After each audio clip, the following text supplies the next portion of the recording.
Now let's differentiate by the power and quotient rule. The question states that we have to differentiate this expression with respect to x.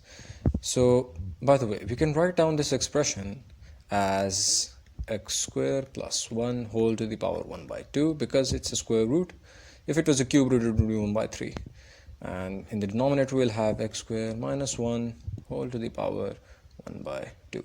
And now this, because there is a square root or the power 1 by 2 in the numerator and also in the denominator, this can just be written down as x squared plus 1 over x squared minus 1 whole to the power 1 by 2. And now let's see, we'll let y be equal to this expression over here, and then we'll apply the power rule first and then the quotient rule. So how have we applied the power rule? Well, the power rule states that if you have, let's say this is equal to f of x, okay? So basically f of x is whatever is inside this bracket. So this is basically just f of x to the power 1 by 2. And to find the derivative of this, we'll just basically do this: 1 by 2 into f of x to the power 1 by 2 minus 1 into the derivative of f of x with respect to x. And that is what we've done here.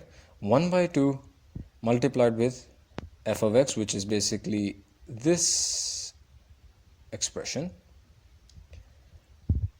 and the power is 1 by 2 minus 1, and that is being multiplied with the derivative of f of x with respect to x. And now we'll have to deal with this part here, and over here we'll have to apply the quotient rule. And this is how you've done this. So first you'll have to take the derivative of the numerator, which is x squared plus 1, and multiply that with the denominator, and then you'll take the derivative of the denominator and multiply that with the numerator and a negative sign, a subtraction sign between, and this is all divided by the denominator whole square. So now you have this, and you'll have to derivate x squared plus 1, and you'll also have to derivate x squared minus 1. And by the way, how will you do this? Simple. You'll use this addition rule, which states that when two things are being added up and all of that is being differentiated, you can just differentiate each one individually and add them up, or in this case, subtract them. So the derivative of x squared is, by using the power rule, 2x, because 2 will be taken over here and multiplied with x, and the power of x will just be 2 minus 1, and that's just 1, so 2x. And the derivative of x squared over here is also 2x, and so the derivative of 1 over here is 0 because it's a constant. The derivative of a constant is 0, and over here it's also 1, so again 0. And now you can just expand this. So over here you can see we've taken the power 1 by 2 individually on the numerator and the denominator, and 2x plus 0 and 2x minus 0 just leaves you with 2x. And so you can see that we have basically